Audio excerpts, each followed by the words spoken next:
Hello, everyone, and welcome to a brand new episode of the Need to Nerd podcast. I'm your host, Spencer, just like every week, and West is at a beach, so I thought, it's the perfect time to talk about KOTOR. So Corey Powers from Nerd On is here. Hello, Corey. I feel like 3 years ago I asked you to come on the YouTube channel to talk about Magic.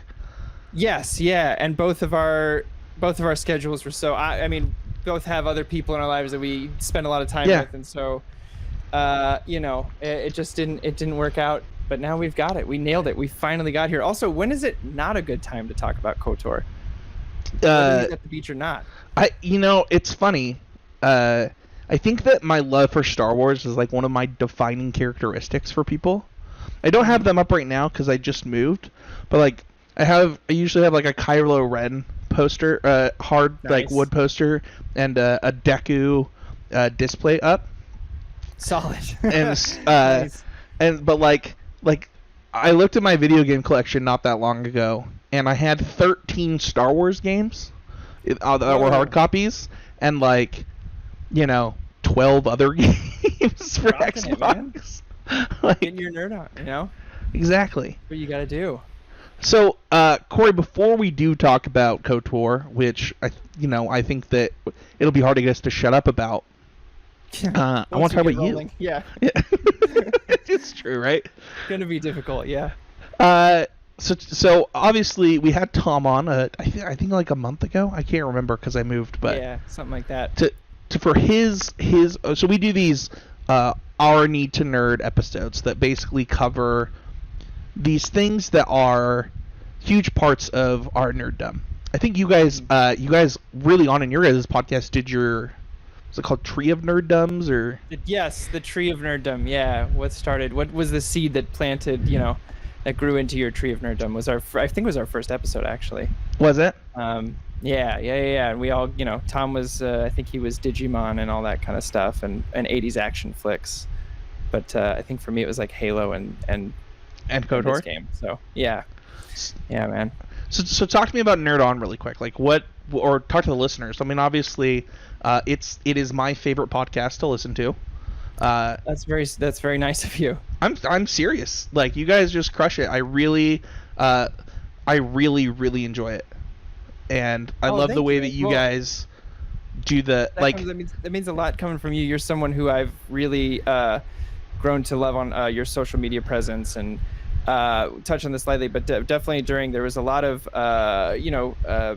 civil changes going on in the world, and I kind of turned to you as a voice of someone I looked up to. So coming from you, that means a lot. Oh, that's very kind. That's man, whew, that makes me feel good. It's funny. I actually remember when I listened to your guys' Lord of the Rings episodes, and like your guys's, I can't remember. I think it was you did the synopsis on those episodes.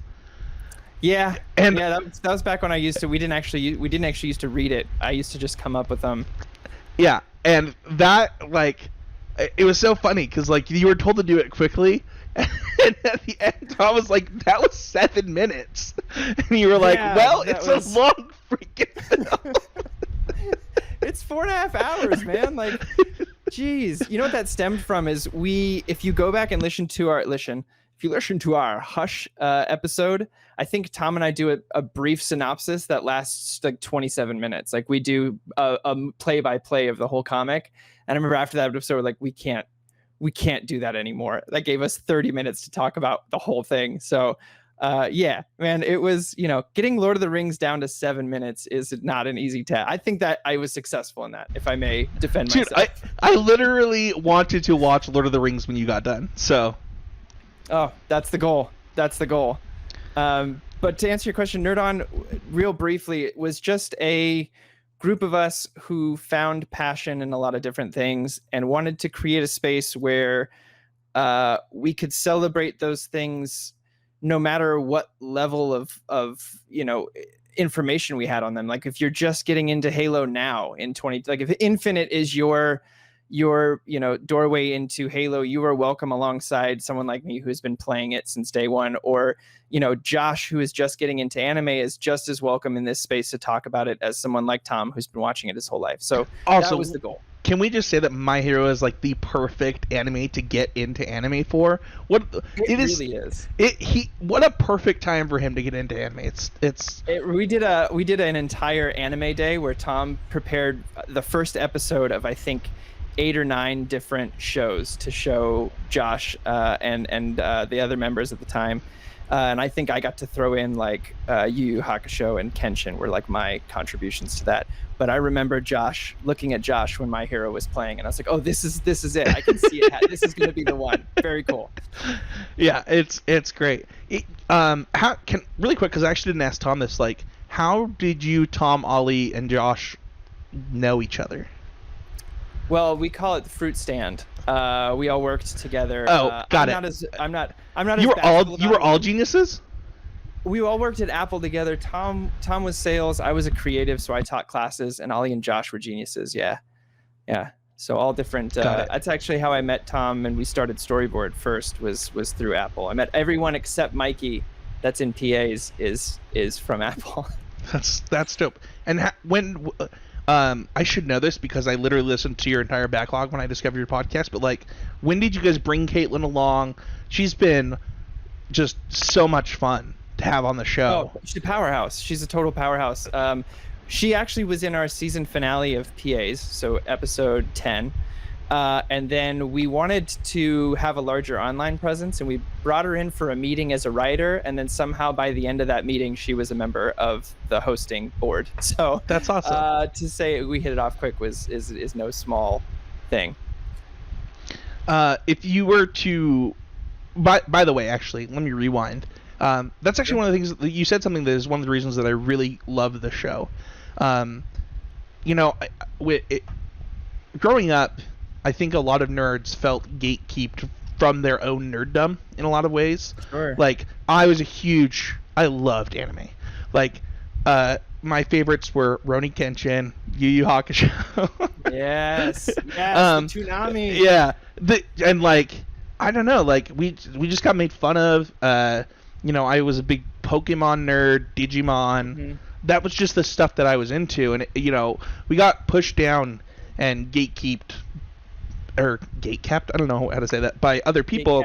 Yeah, that's a good way to put it. What something that I find really interesting is, if I look at like toxic Star Wars fandom, is when I became a little bit older, people were like, "Oh no, the prequels suck," and now that the people who grew up with the prequels are a little bit older, the prequels are like considered great. Like, everybody's like, "No, these are great. These are fun. Everybody enjoys them now." And now I'm a staunch defender of the prequels, by the way. I have been since day one. Me too, the whole time. And now people like just go all over the sequels. And one of the things that I like about your podcast is that you always are just trying to talk about things that you love, and people are allowed to love what they love, and it's cool. Mm-hmm. Like, that's awesome that you love it.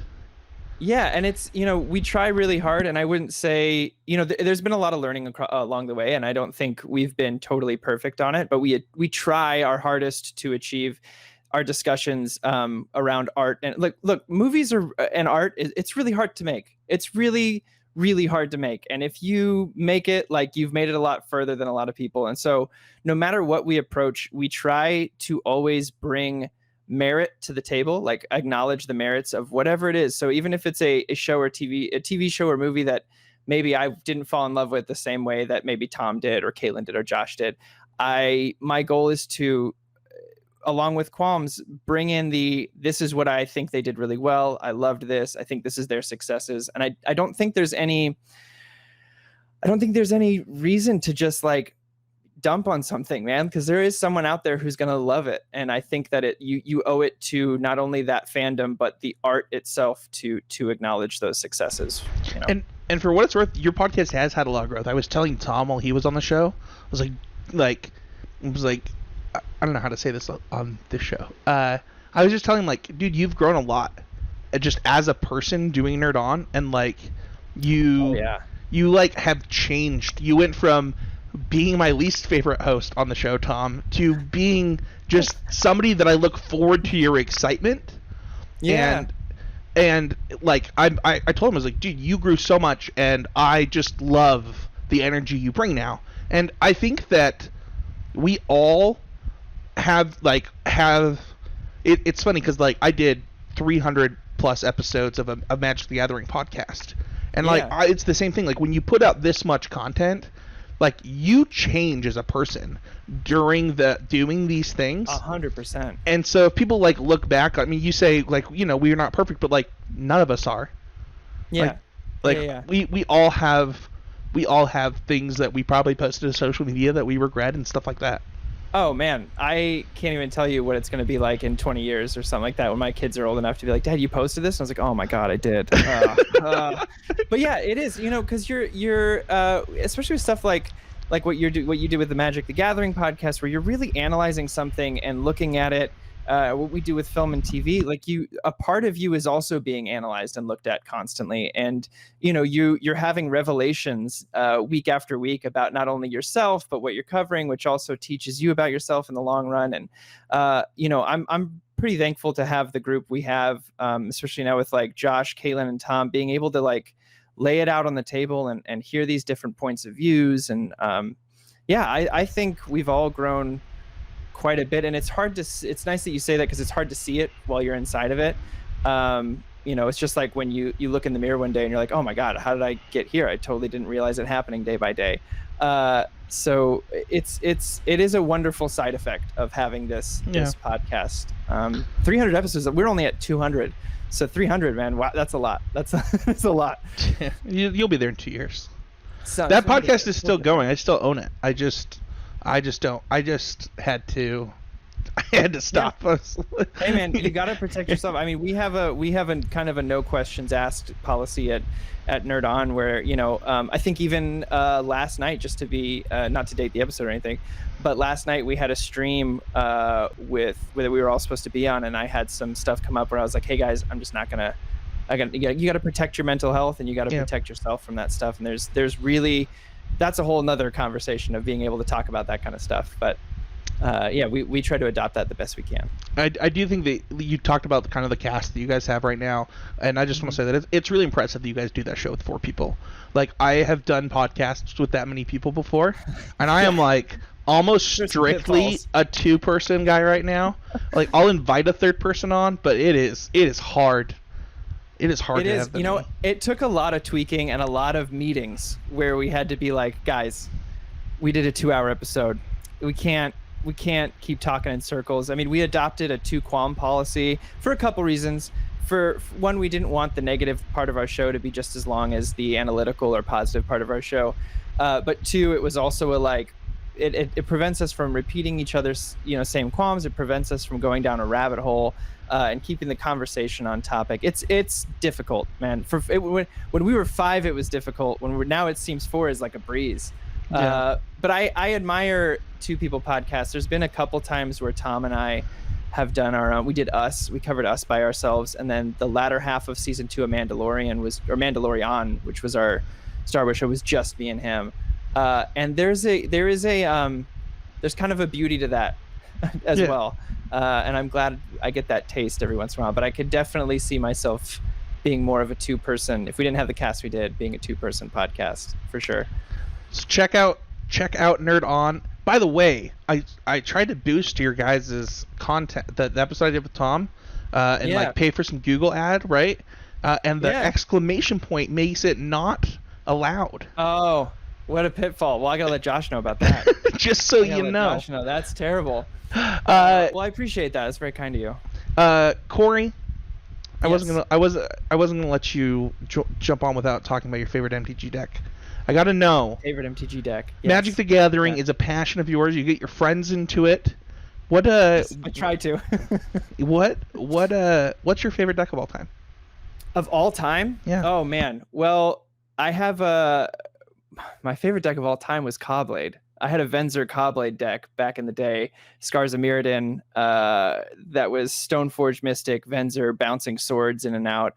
But now I play a Mystic Stoneblade, blue-white deck. I love the swords, man. I really have a weakness for the different swords. They're just my kryptonite. And Venser is my favorite planeswalker all time. So even though he's not integral to the deck, I keep him in there. And I know it's probably not a strategically smart thing to do, because he's not very he's a 5-caster late game thing, but I can't play a deck without him. Fun fact: I was the #1 ELO rated player in Utah when Caw-Blade was a deck. No kidding. What'd you run? So up until when Caw-Blade first came out, I was playing Quest for the Holy Relic deck. It was still a Stoneforge Squadron Hawk deck, but yeah, and it just dumpstered all over Caw-Blade. So you just gotta beat up on the Caw-Blade players. But after Batterskull was printed, it was a little. You actually just had to play Caw-Blade. I run a Batterskull. I do. Yeah. I still run a Batterskull in there, man. I can't help it. I'm a sucker for blue and white, man. That's awesome. Yeah, man. Caw-Blade's a fun deck. That was a fun time in Magic for me. So that's good. It was intense. You know, I definitely was the guy in my group who I brought that deck into my friend group, and I don't think at the time we were using board wipes, but I had some Day of Judgments in there, and it kind of just changed the meta. Like I remember my buddy Nate, who's one of our he streams on our channel sometimes. He's kind of taught me everything I know about Magic. He was like, "Man, I remember you bringing that deck in," and I went, "Okay, I got to get more serious." And I was like, "That's a great feeling. That's a really great feeling to know that like you know you have that challenge back and forth. We used to have that kind of rivalry, good friendly rivalry with Magic, but what is your favorite part about Magic the Gathering? I can ask really quick. Oh man, that's a great question. Well, it started as a form of connection for me. I used to go to a local comic book shop. Shout out to Blue Moon Comics in the Bay Area. Check them out. They're still around. The owner there, Sam, on my birthday, gave me my first pack of Magic cards because my buddy Nate had played for a while. And they used to do Friday Night Magic. It was you know, I think it was like vintage Magic, you know, totally like no holds bar. It wasn't sanctioned or anything like that.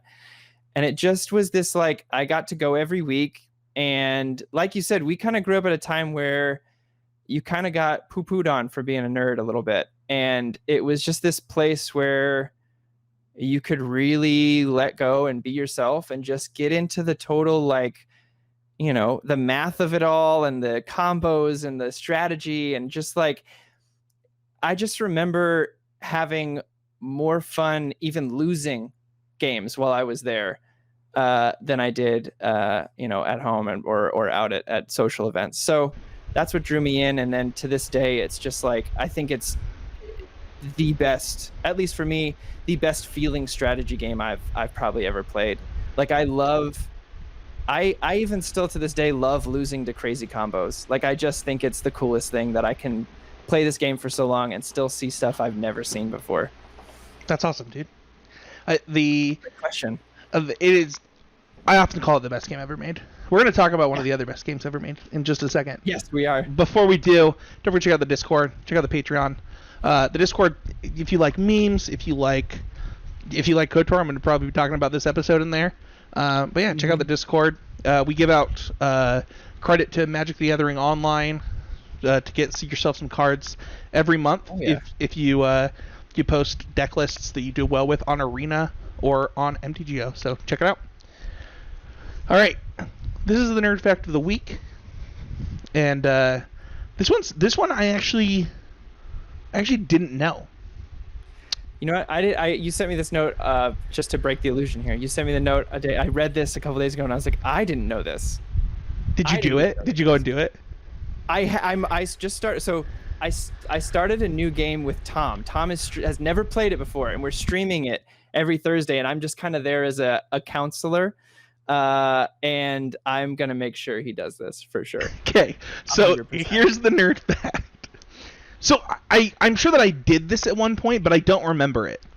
Right. Anyway, if you beat the Sand People peacefully, there's a side quest you can do where you bring the pearl to the chief, and he will have a storyteller dive you into the history of Tatooine, in which you find out that there used to be a green planet, and it's strongly hinted that the plague killed the Infinite Empire that was made by them.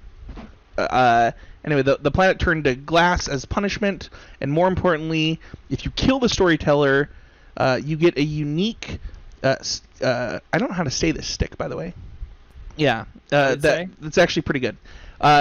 I don't know how to say the sand people stick, but they clean bantha teeth with it. We learned in the Mandalorian. Yeah, which was pretty cool. So I definitely have I definitely have beaten the game, beaten that planet, being the last time I played it, literally on May the 4th this year. I actually might be able to do this right now, but I definitely did it the peaceful way. Right, the peaceful treaty. But I've never taken the Crate Dragon Pearl over there. I've never even thought about that.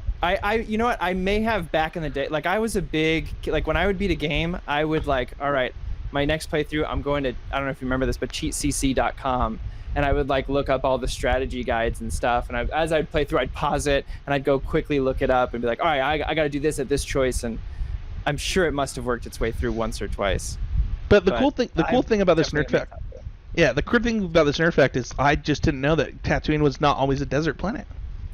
I think that's really cool. I don't remember that. If I had done it before, I didn't remember that it was a green planet, which is fascinating to me. And it makes me miss a lot of the extended lore Star Wars stuff, like the Legends. I'm sure we'll get into that. Yeah. Let's go to our main topic. It is our Need to Nerd KOTOR. Corey, take it away. Here we go. I'm going to try this in my best little announcer voice here. For thousands of years before the rise of the Galactic Empire, the Republic verges on collapse. Darth Malak, last surviving apprentice of Dark Lord Revan, has unleashed an invincible Sith armada upon the unsuspecting galaxy. Crushing all resistance, Malak's war of conquest has left the Jedi Order scattered and vulnerable, as countless knights fall in battle, and many more swear allegiance to the new Sith Master. The skies above the Outer Rim worlds of Taurus, a Jedi battle fleet engages the forces of Darth Malak in a desperate effort to halt the Sith's galactic domination. Oh, man. So when we watched Star Wars, it's so funny too, because we actually watched Empire not that long ago, and I had to use the restroom. It was like, hey, when he gets to the part where he said, like, right before he says, "I'm your father," I need you to turn it off. So like he still doesn't know. Oh, that's so exciting. So like, because I'm waiting till he's older. Sure, yeah. But every time we watch a Star Wars movie, he demands that I read the crawl. Like, it's very important, because I did it the first time we watched A New Hope, and now no matter what Star Wars movie it is, I have to read the crawl for him. I love that. I'm gonna steal that. My wife and I are hoping to have kids in the next year or two here, so I'm stealing that one from you. I'm gonna read the call every time. Love that. That's a nice little like bonding thing. Let's talk about our first memories of KOTOR. I'm gonna go first. Please, yeah.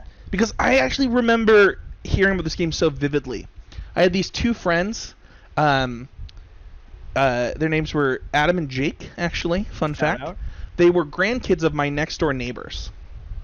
And so nice. they would when their mom was out of town, they'd stay there and we'd hang out a bunch.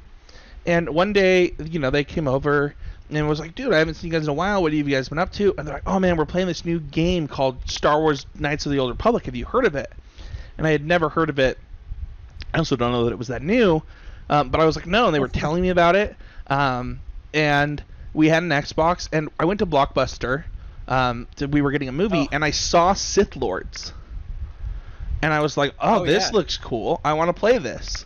And back in the day, you had like 1 or 2 day rentals that you could do for like real cheap. So my mom was like, yeah, whatever, we'll just do it. 2 days for KOTOR. Yeah, it definitely wasn't enough, by the way.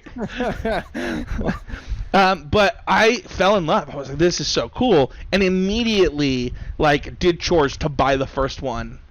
Like, oh, nice. You were hooked. You were super hooked. I just like immediately. I don't even know how far I got in the second one for what it's worth. Like, probably not nearly far enough. But just like, I remember vividly the Hammerhead ship coming through the first time that I played, and like I was like, what is happening? I remember the Sith being invisible on the ship and attack. Like, that was my first experience, was playing. I actually played like the beginning of the sequel first, which I like. it didn't even matter that it didn't have context because like you get to create the context in the sequel. It doesn't really. There's like you can play 2 without playing 1 and still get a pretty full experience. Yeah, because you get to make up kind of what happens. But yeah, that's kind of my first KOTOR memory. What about you? So my buddy Dustin, Tasty D Money, who streams with me on my regular weekly stream, we've been friends since birth. Our parents, our moms were both friends in high school. We were actually only born a few days apart, and we've been raised together our whole lives. So we spent a lot of time together when we were younger. And when this game first came out, we were already huge Star Wars fans. Like I have the I think I have them with me right now, or they might be packed up. The the VHS collectors, whatever, of the re-release that George Lucas did back in the day. And so when we saw a Star Wars game on the shelves, like we were like, well, let's get it. And he was coming over for the weekend. Like he would come over for the weekend and stay at the night, have sleepovers and stuff. I think we were like 14 at this point. It's 2003, right? So yeah, 14. We had 2 TVs set up. He brought his Xbox and I had mine, and I had my small room TV. I brought it out to the living room and propped it up on the couch, and he used our living room TV, and we played side by side. We didn't sleep the entire night. Like we started after dinner and we were up until breakfast time the next morning playing through this game side by side, making different choices here and there. Like, oh, what are you doing? Oh, I did this. Oh, what'd you do? Oh, I did this. And it was kind of cool to share in it and like talk about the different things or see the different things that were happening side by side. And we were both hooked. Did you remember bringing your Xbox to people's houses? Yes, man. Bringing your Xbox, and like when I'd go to his house, I would bring my TV too. Like that's just what we would do. Like it was just part of the setup. We would just set up 2 TVs and either play together like LAN wise, or I don't know if we're aging ourselves here, but like I remember when Halo Wars came out, and my cousin was like huge StarCraft fan. And so when Halo Wars came out, we had a sleepover with the 3 of us that are all the same age, and like we just played Halo Wars all night. It was the best. Like I miss that stuff. Like I know I'm like 32 and shouldn't, but like I would give anything to have like a bunch of friends come over and just play Halo into the morning the next day. That's without feeling totally exhausted like I would now. Oh man, I wouldn't make it past like 11:30 p.m. I'd need to jam so many rock stars. I know. We'll do it. You know what? We'll make it happen. Once we'll all travel somewhere. And we'll make it happen. Just play. You got to be there for it. It's funny. This game came out before Mass Effect. Like it is the pillar that created Mass Effect. I don't think people realize that. The foundation. And I currently am in my first playthrough of Mass Effect 3. I actually have a review. I've been watching your tweets and stuff, man. It is so exciting to see. It's funny too because I actually have it right here. I think it's unopened. Oh no, maybe I did open it just to look at it. But this was my birthday present. One of my birthday presents this year. Oh, nice. And I haven't even put it in the Xbox because I'm still playing 3. But I also, for those listening at home, it was Mass Effect Legendary Edition. I'm really excited for it. Oh man. But when you think about Mass Effect, Witcher, like all of these story, decision-based RPGs. I mean, I think about so one of my favorite RPGs of the last few years is Fire Emblem 3 Houses. I haven't got to play those yet, but I have been told by Caitlin that I need to. Oh, yes, you do. But like, how does KOTOR hold up to you when you think about all of this? Great question. For me, it's still like I am also a lover of Mass Effect, and I'm a real big sucker for decision-based games. And I think that like may have started with, and this is such a small one, but Pokemon. Like when I found out that I could choose my team and like choose my starter and have that affect how I played the game, I was like, oh, this is what I want. So when KOTOR came around, I just remember it being like, I can do everything I want. I can be bad. I can be good. I'm sorry. To me, it's the writing, and I'm biased as well. I know you're a Star Wars fan. Me too. I'm a little biased for Star Wars, but I think the stories in this still hold up, if not surpass, the stories in things like Mass Effect and Witcher for me. It's such a rich, well lived in, and beautifully crafted story, especially the first one. But the question is gameplay, Corey. Yeah. What's that? The question is gameplay, though. Like, how does the game? Sorry, excuse me. To me, again, I think still holds up with Mass. I think I enjoy the gameplay more than Mass Effect, actually. I think the combat system, being able to, as someone who's a sucker for turn-based games, like being able to pause it and manage your team just like you can in Mass Effect is fun, but like getting to do it with a lightsaber, oh man. Yeah, I think I agree with you on that. Like, while the live version of Mass Effect is super fun, or Witcher, or all of these games, there is like, it was a really cool blend. Like, I got to play a turn-based game live, which was crazy to me. It's wild. Yeah. Set up the next like 6 moves and be like, okay, now I'm going to go to this person, set up their next 6 moves. And yeah, the strategy involved in that is, Tom's learning how to do that. And I was like, there's more strategy. You can't just like go in and not use the pause system. You have to use it. I mean, you can not use the pause system. He's also someone who sold all his med packs in the first 10 minutes. And I was like, don't want to do that. You don't want to sell all your med packs, man. You're going to need those. Fun fact. I don't know if you know this tip. I wanted to give this tip during the podcast and the gameplay and the strategic development. You can actually save your level ups in the first one. So if you don't level up your main character at all during Taurus, when you become a Jedi, you can use all of those levels on Jedi levels. I didn't even think about that. I didn't even think about that. That's another level of strategy I didn't even like come close to seeing. And such a like level up. Yeah. So my current playthrough is the first time that I've done it in a long time, and I did, and it's the only way to get certain abilities is Jedi Consular, because brilliant. I gotta start a new game. Start a new game now. It's really hard, by the way. To have a level 1 character. I died to Davik so many times. Yeah, but like, oh man, it's got to be so rewarding if you pull it off. Yeah, it's fun. I'm sorry, my mind is like a million miles away thinking about that right now. That is brilliant. Oh, I love that. But yeah, I mean, back to the gameplay. It's so rewarding, and so like it just hits that sensory part of my brain when like things work out and you have your strategy worked out. Or like, one of my favorite things to do back in the day with the Rancor was collect as many mines as I could. Dude, me too. Instead of setting the trap, just putting out 40 different mines and having them run through it. Like, the little things you could do to break the game was wonderful. I do that in the second game too, when you're on Telos and you have the giant droid inside of the Telos.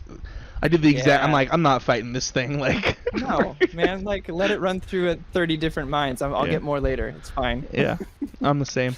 Let's talk about the story, though. You already wanted to get into it. It's obviously... I know. I jumped the gun. It's okay.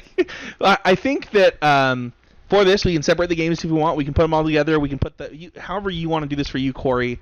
I have a belief that if you just took everything Star Wars out of KOTOR and just had random laser sword, like, just made up... Almost like a Dune type situation. Yeah, it would still be one of the best stories ever told. Dude, on the nose, yes, 100%. I mean, here, especially that I don't think, especially the first one. I have a soft spot for the second one. I really do, and I think it might be I prefer it over the first ones to some degree. But story-wise, the first one especially, like, spoilers, everybody. But the big twist, after playing through hours and hours of this game, hearing about Revan and hearing about Revan and hearing about Revan, and then that realization that you are in fact this person, my mind wasn't ready for it. Like, dude. I had like a visceral, to this day I still like, I just got chills like talking about it. Like, it was such a like it was bigger than I Am Your Father for me, because it was I was a part of it. Yeah, like I was developing this story. I was developing this character and becoming attached to it, and then all of a sudden this dude's laughing at me like, dude, you don't know who you are? And then when they cut to the scene where your mask falls off after your ship gets hit and it's you, and I'm like... Yeah, or like it has all the bits of them saying the different breadcrumbs of dialogue through the whole thing. I just remember, like, because I always play through these things as like light side first. I just have to do it. I don't have that bone in my body where I can do the evil version. But I remember playing through this game, 14-year-old Corey, and just being like, man, this Revan guy sucks. Like this Revan and Mal guy, like, oh, what? Like they betrayed the Jedi Council, da da da da. And so like when you find out it's this like self-betrayal. Like I had never felt self-betrayal before, and it was such a bizarre concept for me that I could be this guy. And then getting to choose, having that choice, this wonderful choice of being like, no, I'm no longer that person. I'm this person, or leaning into it with like, yeah, I guess I am Revan. Like here we go. Is such a amazing bit of storytelling that I to this day still have not found in another game. I mean, absolutely not. Like, I think that this story is so good in so many ways, and we'll get into it when we talk about our favorite characters. But for me, the first game's story is the story of Revan, Bastila, those two specifically is like carries it for me in a lot of ways, as well as Mission's story is really great to me. But like every individual character gets their own story in these games, which is really great. The second one, man, how much would you pay for them just to finish the game, to add, I think it's Kashyyyk and the Droid Factory are the two planets missing? Yeah, well, you can get, there is some, which I haven't done yet, but there are some mods where they added some of that back in. But to get you can only get the Droid Factory, right? What's that? I thought you could only get the Droid Factory. Right, yeah, exactly. But to like get like the, like, and oh, man, Kashyyyk, we'll talk about this in favorite parts, but like, yes, I would give all of my money, like all of everything in my bank account, if that's what they needed. It's an inappropriate amount of money that you would pay, right? Like a wild amount of like money I would look if they were like, and go, you have to buy. Here's how we're gonna release this: the KOTOR 3, the KOTOR 2 finished, and both 1 and 2 remastered. But it's not on any system. You have to pay $500 for this box. Snap it off. $1,000 for the box. Still snap it off. I'm someone who pre-orders, and I would pre-order like 4 of them. Like I would do it. I would 100% be it. Like honestly, like I'm really. Another reason I was really excited to be here today is I don't get to talk to a lot of people about this game, unfortunately. Like that's why I was so excited that Tom's finally getting to play it. But there's a, if you haven't played it and you haven't experienced the story, you don't understand the heartbreak knowing that there was stuff missed out on in 2 and that there was a third one being made and planned and it just got scrapped. Like it's a heartbreak I carry with me every day. It's so sad. But the second one for me, the story is so intriguing in different ways.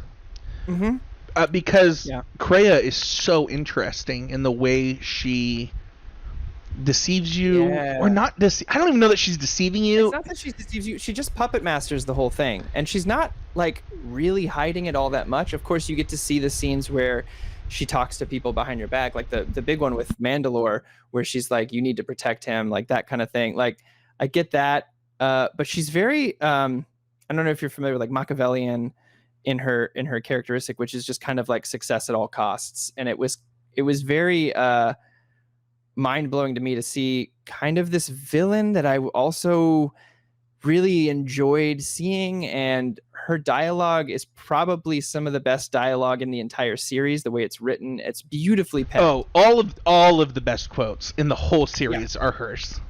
Yeah, 100%. Hers and HK-47, I would say. Yeah, that's true. Best quotes in the entire series. I often want to call people meatbags. I'm not gonna lie.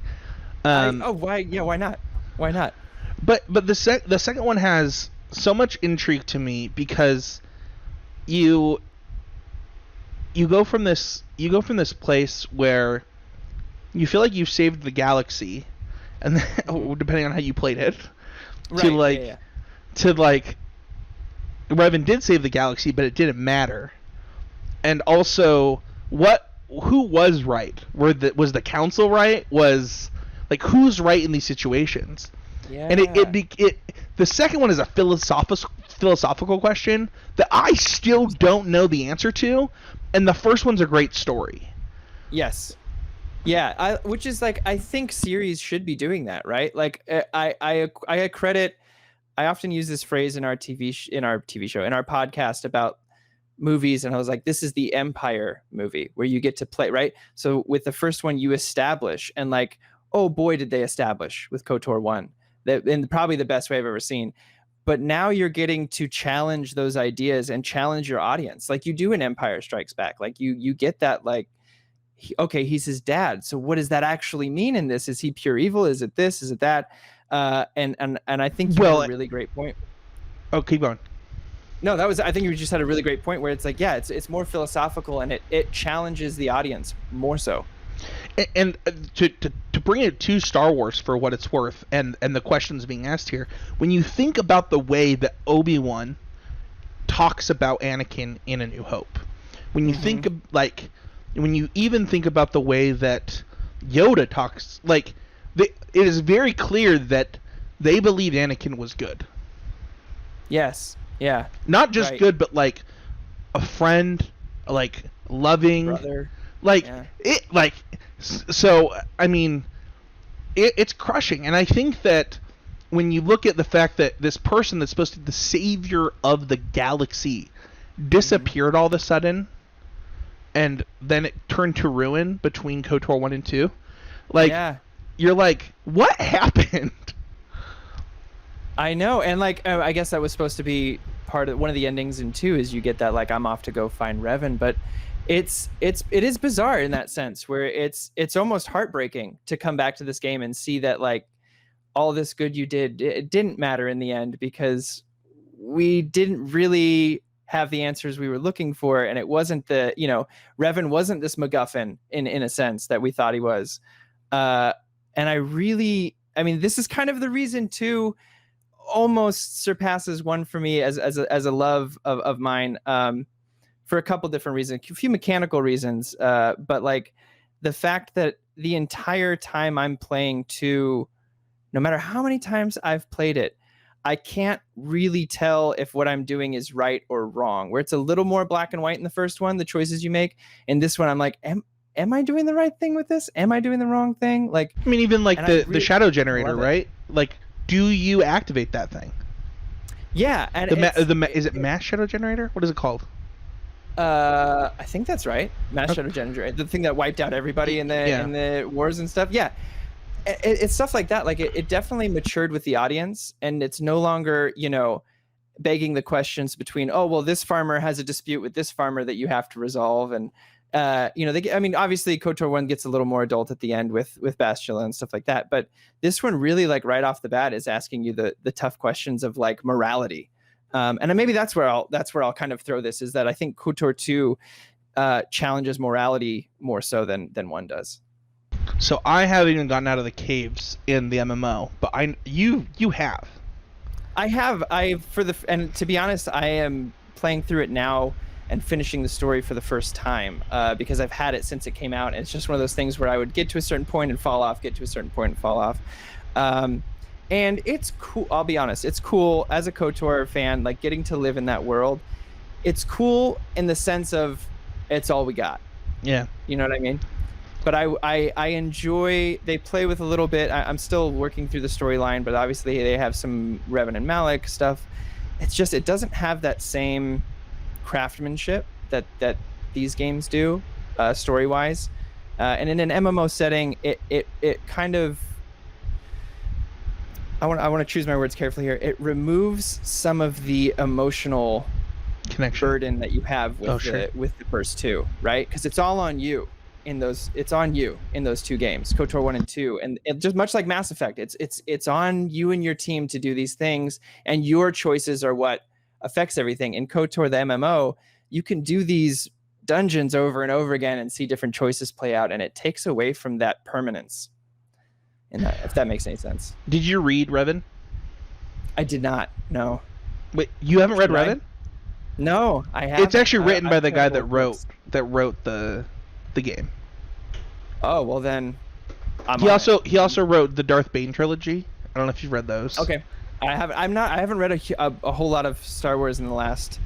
I was early on in my life. I read a lot. I was a huge fan of Lobaka, so anything that he was in, I was like totally about. but I would love to have some recommendations for that kind of stuff. To be honest with you, I'm kind of getting back into the. We'll talk after the show. Stuff. We'll talk after the show. Okay, please, yes, please. We talked about how the story has your favorite crew member, or has crew members have different stories, and I don't want you to limit you to like, you can do one in each game. I already know yours from the first one though, for what it's worth. Do you? Yeah, you've said it on your podcast. Oh, what'd I say? You said Jolie Bindu. He would be. I had a growing up. My dad's name is Jolie. Oh, okay. So, like, I had this, like, when he showed up in the game. I'm a sucker for dad stuff, like I really am, and I just kind of applied my own. I would say Jolie is. I'm also a sucker for Wookiees though, so like, I don't know. I would say Jolie in the first one, and then Bayodur in the second one for sure. He's also the character I remember the like most viscerally meeting. That first conversation you have with him, his dry humor is everything to me. He has the artificial hand. And when you first meet him, you can ask him about what happened to his hand. And he goes, well, I just kept dropping the wrench. So I decided to just cut it off. And you're like, what? He's like, I'm kidding. I just was an accident. And like, and I was sold from that moment on. That dry humor throughout the whole thing. I think he also says, I'm surprised you don't remember me. I was a technician on Malachor. I guess I'm a technician on Malachor. I'm surprised you don't remember me, seeing as I was the only one.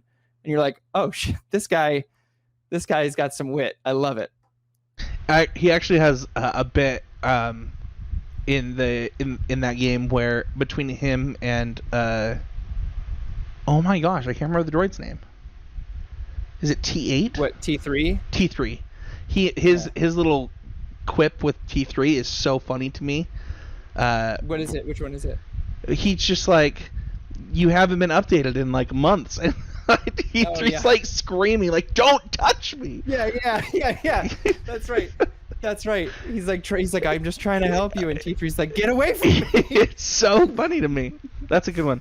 Talk to me about Jolie. Like, yeah, what about him? Well, I think that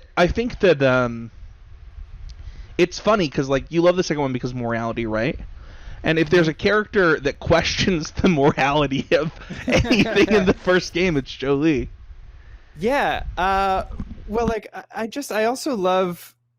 If you're going back to our podcast roots, the chill old guy is also always like a solid favorite character of mine. The guy who's just kind of like, all of it's kind of bullshit. But like I kind of like have resigned to my own lifestyle. It's kind of how I felt with his. It's hard to explain. It's how I felt after watching speaking of the prequels, the third Star Wars film, where you have this one line that Obi-Wan says, right? He says, only Siths deal in absolute, right? Using an absolute to describe someone else only using absolutes. And it was this like light bulb moment for me where I was like, oh, they really are the same. And so I guess with Jolie, especially when I was younger, I just liked this guy who was kind of over it, kind of cranky, kind of like, look, I've seen it all. I've seen through it all. And I'm just kind of on my own path now. There's I'm actually currently like I said, I'm doing my consular run with the whole level up system, saving my levels. And he is I'm currently finished. I had already done Manon, but I'm trying to do all the quests before going to see Basila. And the quest where his friend is in prison, like, and he gets real upset in a lot of different ways. One, he finds out that this dude is cheating. His friend is cheating on his wife, and he's like, "What the f, dude?" He finds out that his friend straight up murdered this person. Like, and he is like, he's devastated, and he doesn't want to talk about it. And it's funny too, because like, I think that Jolie has this, Grinch exterior. I was gonna say curmudgeon. I don't know if that's the right word, but like, it is curmudgeon a little bit. Yeah, he's got this like, he's like an Eminem a little bit. But he, I think he cares a lot, and he gets hurt, and I for that reason, he actually is also my favorite crew member in the first one. Well, I think it's also, especially being older now and having I'm sure we can all relate to this, having been hurt and kind of being like having that chip on our shoulder because of it and wanting to protect ourselves. We can all, I mean, especially getting older, I can definitely relate more to that side of him where you're like, oh, you've just had a lot of loss and heartbreak, and so this is your way of not really dealing with it or having to deal with it ever again. I do think that I would give an honorable mention in the first one to Mission for me. Okay. Yeah. There's kind of a couple reasons. She gets the rawest deal and is so positive all the time. The entire time, dude. The optimism that shines through her. I mean, that's why I love having her in the depths. When you're fighting the Rancor and stuff like, it's such a dark, deep time, and to have her through the whole thing is just this guiding light is really wonderful story writing.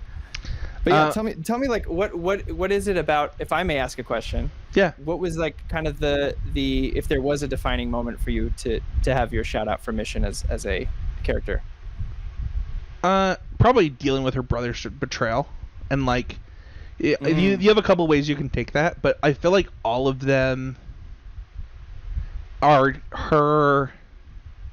I don't know. She has a couple things. One, her best friend is like this Wookiee that, like she sees as just her best friend, like nothing else. This species that's currently like traded as slaves and like to her, it's just my buddy, and I think that like she has this this optimism about her brother. Even when she finds out that he betrayed her and she's super hurt, she still wants to help him. I think that's the way I usually play it. I mean, you can obviously tell her what to do, but I think that if you listen to anything Mission said the whole time, that's canonically what she did. Yeah. Yeah. It's funny you say that because my other shout out is Zalbar, so we kind of have the duo going on. I'm a sucker. Did I say Hanhar? No. Okay. You didn't. Hanhar's the one in the second one, right? Yeah. Yeah. Big Z is Big Z's great. Yeah. Big Z is wonderful. It's nice to see. I mean, it was a nice twist in the second one to see an evil Wookiee. As I hated it, but I was like, well done, good job. I mean, there was an evil Wookiee in the first one too. Yes, right, but on your team, right? It could be if you did Dark Side. Like I didn't think. I didn't. So, fun fact: you talked about how you go through the games, light side first. I actually never had Hanhar on my team because I never was dark enough to have him. Never did dark enough to get him. Well, so here's the thing about the second game. I don't know if you know this. There are pivotal moments later in the game, depending on how you do it, where you can just completely alter your personality. So you could be like super light, and then if you have these conversations with Kreia and then do something, you can switch. Oh, okay. And so like if I was gonna go to the last like level or something, I would do that. However, I also tried to play that game as a Grey Jedi once, and you actually can't do that. You can't? No, because you can't go through the cave on... Oh, right. You can't go through the cave unless you're super light or super dark. So it just... What do you have to do then? I got stuck. I literally never did the cave on that run through. That's it. You cannot do the cave as a Grey Jedi. I'm like blowing your mind on this episode. Yeah, man. Like I'm learning some things today, which is really interesting to me. This is the kind of conversations I don't get to have with people because I don't have anyone close enough to me to like talk about this game with. I was gonna say this episode's already longer than I expected, but I'm having so much fun. I ramble so much. You don't need to be sorry. I think I'm having a great time. If that's any consolation. I am too. That's what this episode was for. Just really quick. It's funny. Yeah. The second game, I don't know that I have a favorite crew member, and here's the reason. Okay, give it to me. I have a pretty big problem with the second game. It is my favorite mechanically, right? Because like the switching of weapons, I love going to the places and getting the Jedi and getting them together. I love the story. I love the exile. I love the whole thing. so much, if you want the complete story of all of your characters, has to happen on the ship, because you can't take your characters through things because they're missing 2 worlds. Right. And because of that, I feel like it loses some depth. Like, there are forced conversations that happen at certain times for certain characters if you take them through certain places, right? Yeah. So, like, a really good example of this is Nar Shaddaa. Like, if you take, what's his name? Your first companion. I almost said Carthonasi. Is it with a D? Why can't I think of it right now? Do you have the sheet up there? No. I can pull it up. It's Atten. So, like, Atten, by the way, Atten is probably my favorite because of the Nar Shaddaa stuff. Okay. But, I dig that. But it's really frustrating for me that I can't get that same experience with, is it Mira? Is that her name? Mira, yeah. Like, because Mira is so interesting. And also the other thing that I would say, and Handmaiden's super interesting. It's also weird to me. Fascinating, yeah. It's also weird to me that you can get every single humanoid to become a Jedi in this game. Yeah, except Mandalore. Oh, sure. Yeah, that's true. Also, why do you keep calling him Mandalore? You know who that is, right? I know, it's Canderous. It's Canderous. Yeah. Keep calling I just him. know that in the second one he's Mandalore, so like I don't know if other people know or whatever, but yeah. I mean, it's not Canderous. said in the game. It is in the Revan book, for what it's worth. It is said in the game, but Is it's it? not explicit. Canderous is with the conversation between Kreia and Mandalore. She's talking about how Revan left him here 5 years ago, or he left you here. Sure. And, yeah. Okay. Mandalore comes back with Mandalore, the clan Mandalore is alive, and Clan he does say that. You're right.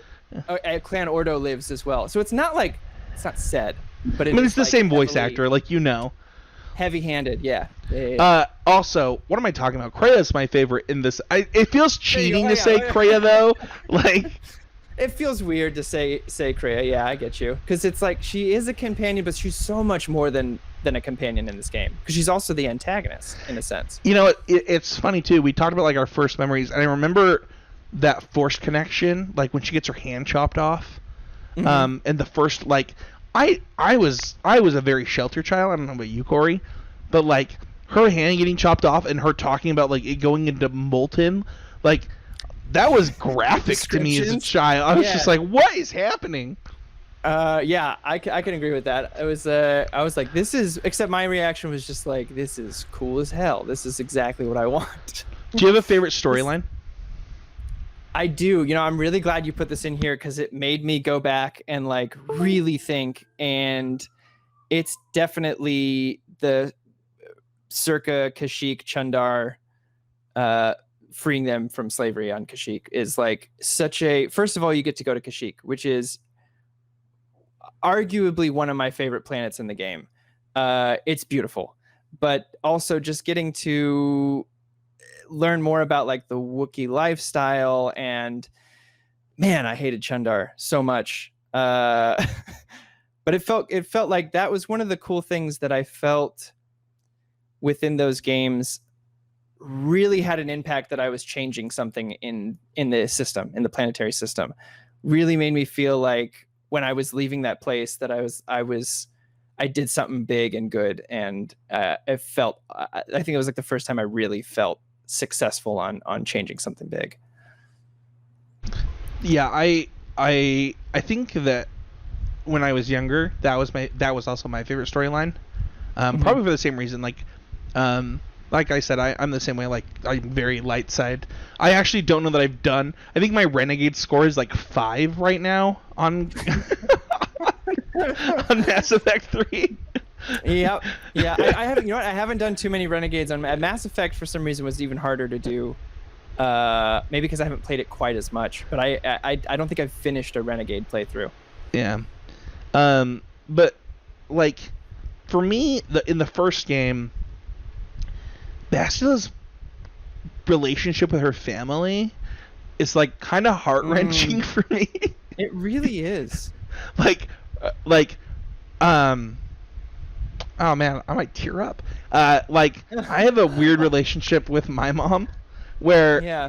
I think my mom did what she thought was best and did her best the whole time. Mm-hmm. But I think a lot of times that like I wish she had made different decisions. Yeah, And I get you. so like I kind of I think the weird thing is like I don't know if Bastille is right in her frustrations. Oh, interesting. Okay, yeah. And at the same time, I don't think her mom is like that nice of a person. I don't know. The whole It's tough. I mean, you bring up a really good point. Like this is something. This is a quote unquote kids game, teenager kids game, but it really didn't talk down to me like a kids game should, and it really like you got to respect the fact that they were like, well, let's just treat it as a real story. I think our audience is emotionally intelligent enough to understand this stuff. But I'm really thank you for sharing that. I think that's really kind of beautiful. Is it almost a little cathartic, or is it No, my mom and I have a great relationship now. Like my kid loves it. I mean, and I don't know that we ever had there was a period where I didn't like talk to my mom for I don't know. It was for a minute. Yeah, I mean it was like 9 months where I just was like, nah, I'm not. And then one Christmas, like it was very important to my dad that I talk to my mom, so I did. And like our relationship since then is, pretty good. I won't go into it here, but I feel I mean, there's a reason I'm such a sucker for dad stuff. So I get you on that, but I'm really fascinated that the Bastille storyline is. I mean, I get it. I get it. I understand it because it's beautifully. It is heartbreaking, and it is kind of. I never thought about Bastille not being right. Like in my mind, I guess I sided with her, but maybe you just automatically want to, right? Like because her mom comes off as such a jerk. You're like, yeah, but yeah.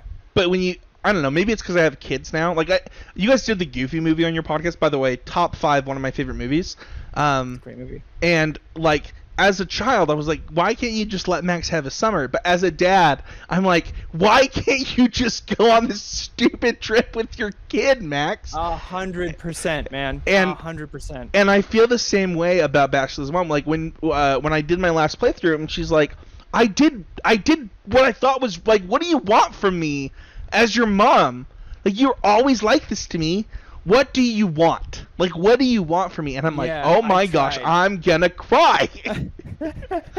Yeah, I mean, as a parent, you feel that, right? You're like, because I'm prepping to be a parent and like reading all these things, and I mean, you can't ever prepare as much research as you want to do. There's no way you can prepare for everything.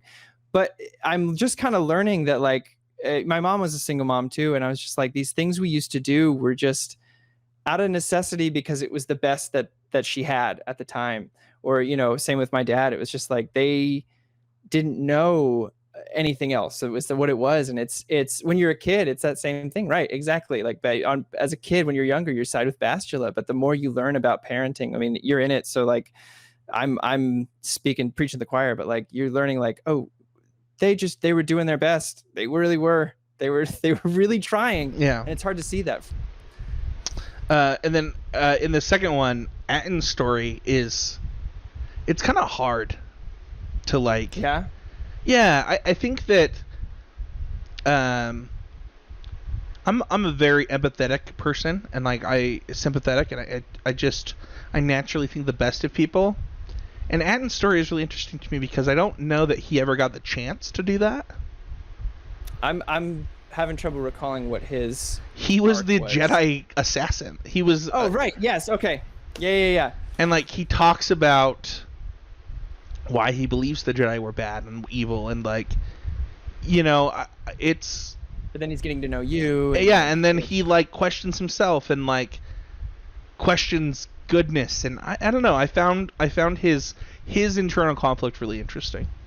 Yeah, I found it. Karth was kind of like that light version of that. I know the whole storyline with his son, again, dad stuff, was emotional for me. Where you find him at the Sith Temple, and he's like, "I thought you were dead." Oh man, so it's so painful. that was, and he hates his dad, and but then like, getting to same thing with Kashyyyk. You go through the Sith temple and you find the data pad that the Sith killed Karth's son's friends because they got in the way, and they have this moment where he's like, I guess I was kind of wrong, and Karth's like, I was wrong too. Like we were both wrong, but like let's talk and let's when this is done, let's try to reconnect. And that one stuck with me. That one for sure stuck with me. Because it's such a surprise, because you hear about how they died like 10 times before that, and then he's there, and you're like, oh my god, here he is in the flesh. It's so funny talking about these storylines. I think KOTOR like might have had a bigger impact on like me as a person than I maybe realized. Well, no, I think you bring up a really good point, and I think I'm also kind of realizing it during our conversation. But it really, like, one of the larger messages in the KOTOR grander scale of both games is really not judging people for either preconceived notions, what they look like, who they are, and it's a big statement on racism and societal hierarchies that exist for almost no reason. And not something you get at 100% when you're 14 years old, but definitely now. Yeah, I think we could dive way too deep after what you just said. Yeah, so I'm gonna let's talk about let's kind of start. All right, we have 2 segments left. I want to talk about this because I think this is. I'm really loving this. I think this is really interesting. Where does KOTOR sit in your life today? I kind of put this down, but there are 2 games that I will not shut up about, and it is Halo and KOTOR. It is. Halo for me is the pinnacle of first-person shooters. It is the granddaddy of them all. It changed the game, and I believe KOTOR did the same for RPGs and choice-based RPGs. It is. I know I'm speaking in circles here, man, but like the amount of control you have at the time blew my mind, and I don't remember feeling this way about a game since. But I had an experience playing Myst when I was like 7 or 8 years old. That like my mind imploded on the amount of like what I was doing within the game, and I felt that same thing playing KOTOR. So to me, it's like if I could dip it in gold and frame it, I would do that. It's funny too because there are so many games that fake that your actions matter, but it all ends up in the same place. Oh my god, yes. And this game, like one of the reasons that I think that I played KOTOR so many times is that the outcomes are completely different. Even little things, there are like 100 different ways. Like if you say the wrong thing to one of your companions, like you could just shut off the conversation forever. Yep, that's where it ends. You're like, well, that's the storyline I don't get this time around. Cool. All right, very cool. And it's there's 2 ways you could play it. I know the people who like save and they go, well, I didn't like that outcome, I'm going to go back and do it. And I probably did that when I was younger on my first or second playthrough. But now I'm all about that. Like, I made this choice. I'm going to stick with this choice and move forward with it. And it's kind of freeing.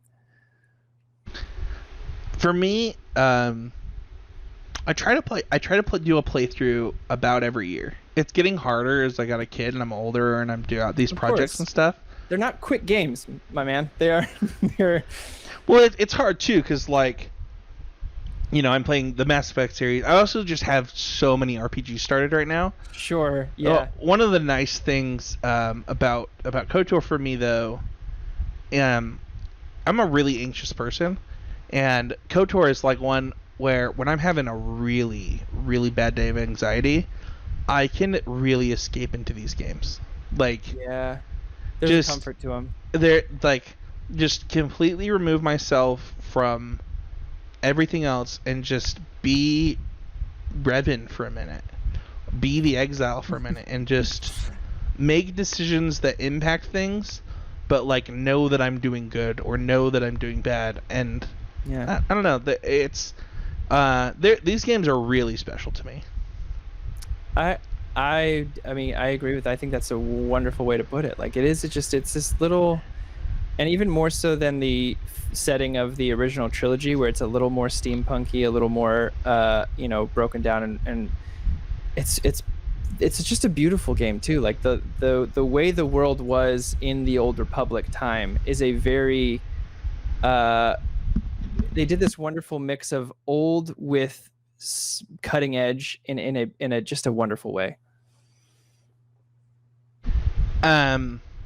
It's funny, West, when we were doing our podcast schedule, yeah, West started this game on the PC, and he's like, this game's so buggy, like I'm having some trouble. And I like straight up was like, dude, I will bring my Xbox to your house. It's so good on the Xbox. It's so much better on the Xbox than like everyone who's ever tried to play it on the PC since the last, or like dude, people try to tell me they played. I tried playing this on the iPad, by the way, because like, you know, when you're a Magic the Gathering player that like goes to Grand Prix and stuff, you have a lot of time in the car. Yeah. So like I try to play it on my iPad, and it's fine on the iPad, but a lot worse. Man, it's all about that controller. That controller life changes it's actually the reason, by the way, that I didn't get into the MMO. Like the number of YouTube videos I've watched on like what software to download to like make your Xbox controller work on the MMO is like, but they're like the key mapping for the number of keys you need, and I've never been a keyboard gamer until Valheim, so like I just could not comprehend the number of inputs. Like button combinations you need to like get. Yeah, it's like whatever. left trigger plus whatever, you know. Anyway. No. But no, West is like, dude, like if we're gonna do this podcast, like, do I need to watch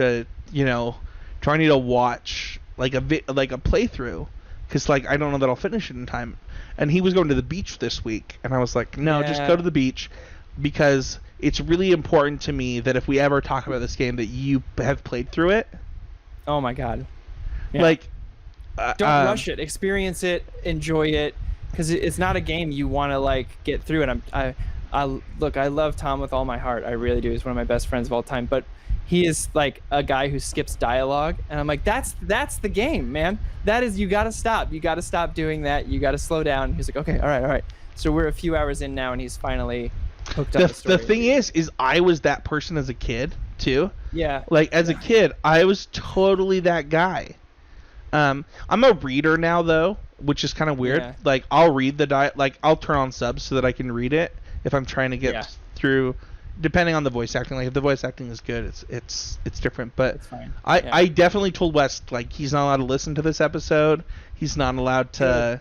Like I told my co-host, I was like, dude, you don't get to be on it, and you can't listen to it. Like I want you to message me with updates on his playthrough, please. I want to hear about it. It's funny because after I started, he's like, yeah, I gotta go get my Xbox. Like you can bring me the game, I'll like do it. I'm like, it is worth it. It's worth it. It is straight up. You know, I think that it is both. It is my favorite game ever made, but I think that it is in the top 3 games ever made, just like categorically. You know, I after I finished Breath of the Wild, I was like, you know, this might be the actual best game ever made. Like, yeah. But I still is not my favorite. Like, I still like. No, and you know, it really holds up. Like, speaking of where does it stand today, like you can't. There is something about the gameplay is still amazing.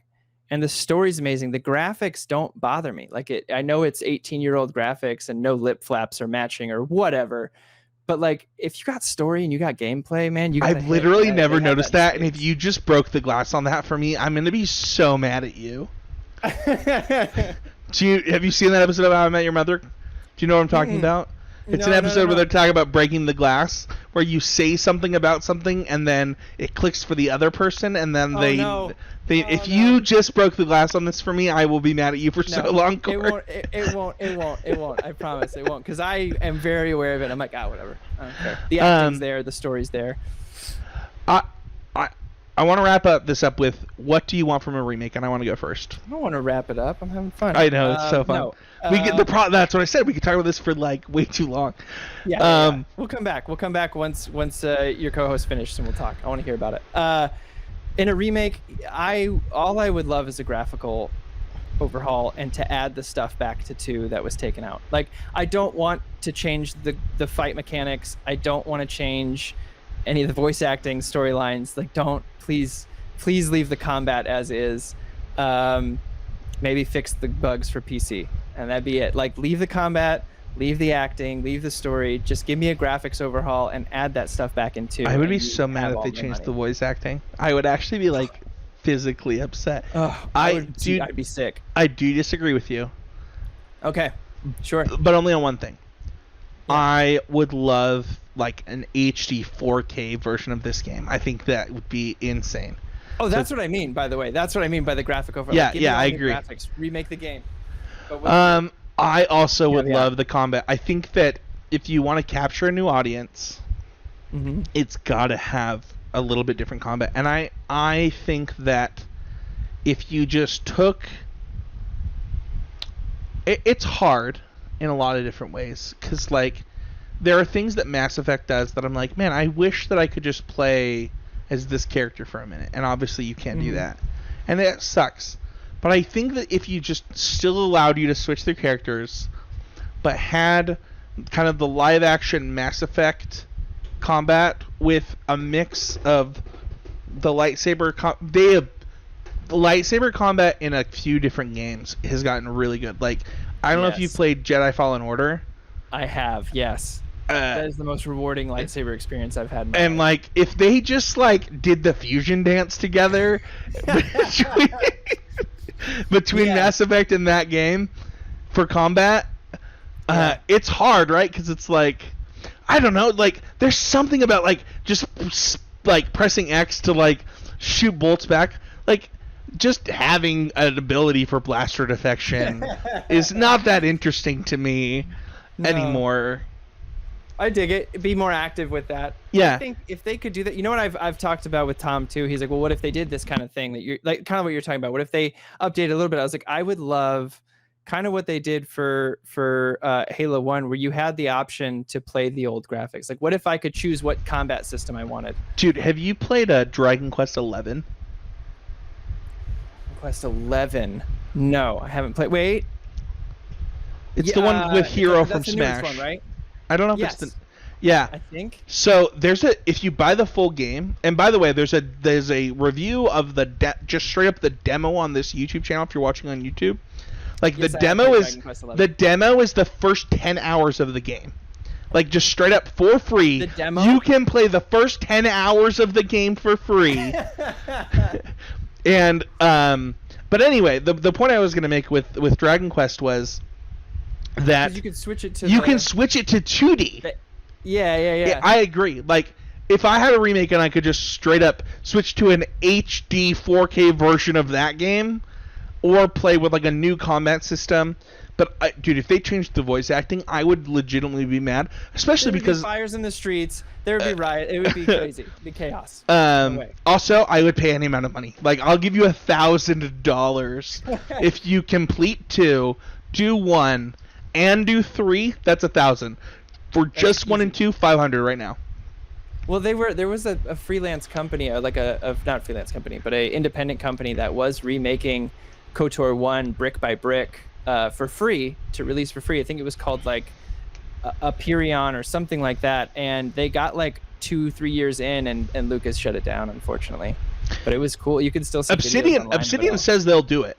Like, Obsidian is already EA like just lost their rights. I know. Lost their exclusivity. EA is done. Also, how much does it suck that EA is actually who did the first one, then they got bought?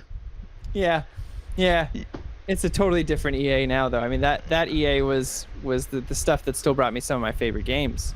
But yeah, I'm glad they. I mean, no offense, EA, if you're listening, but I'm glad. No offense. Offense is meant. There was a lot of heartbreak there, and I know I read a lot of interviews with some people who worked at Obsidian, and they said like every 6 months they would meet to talk about what they're going to do in the future, and someone without fail would go KOTOR 3, and for some reason it wouldn't work out. Obsidian, like, they are very like, we will do it right now. Like, we will just, and we want it. It's money. It's a cash grab. Like, do it. It's not just a cash grab. Like, Drew wants to write it. Like, Let them, dude. Yes, it would be. It let the community get involved in this stuff. Like it is a golden ticket if they do it right. If they take the time, they take the care that they did with the first two games. I mean, you just look at Final Fantasy VII's. Like, how long has Final Fantasy VII's remake been announced? Yeah, way too long. Like, I think half my life. And when it comes out, I have no doubt that people who love Final Fantasy VII, are just gonna love this game. Like, they're gonna.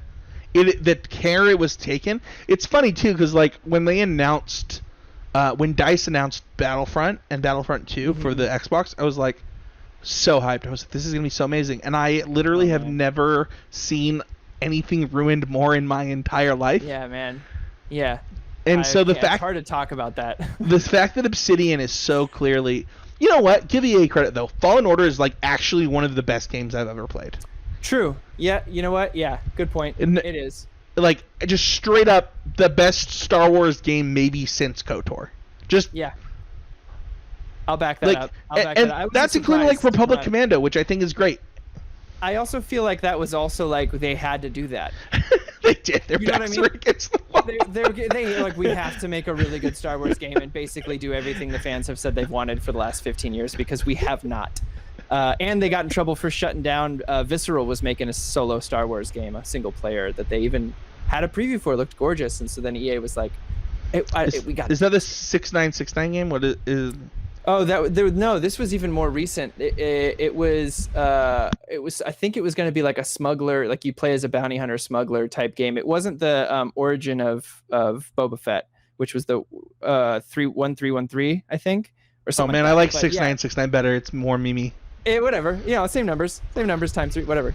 But yeah, it got shut down by EA, and then they came out with Fallen Order a few years later, being like, "Hey, we gave you the single player game we canceled. Sorry." It's too funny. So, we'll see. Fingers crossed, man. That's gonna be it. You can find me. Wonderful. Thank you. This was so fun, man.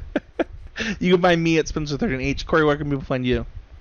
Everything at Nerd On. I mean, I run the Nerd On socials and stuff like that, so I'm not on my personals. I thought it was you because of the retweets that I get from Nerd On, for what it's worth. I was like, it's just Corey. Tom and I kind of share the Twitter, but I do a lot of it. And if you want to find me, I'm most active on Twitter, which is at Corthaniel.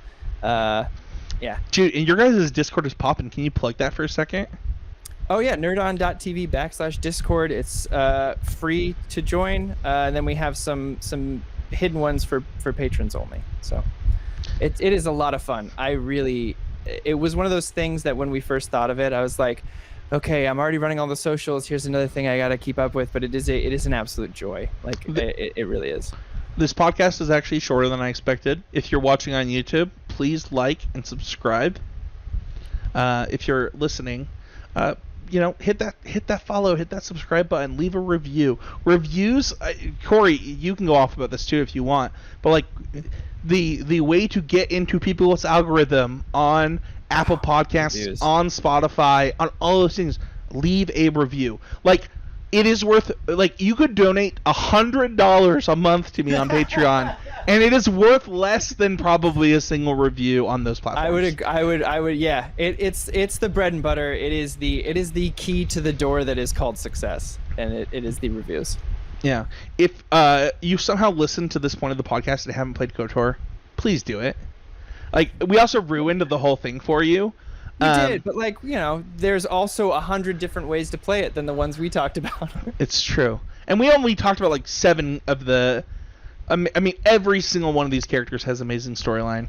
So like, sub, review, and just like I did with Tom, Corey, if you would like to give people your classic Nerd On outro, you're welcome to. Oh, seriously? Yeah. Oh, that's very sweet of you. You know the drill. As always, Nerd On.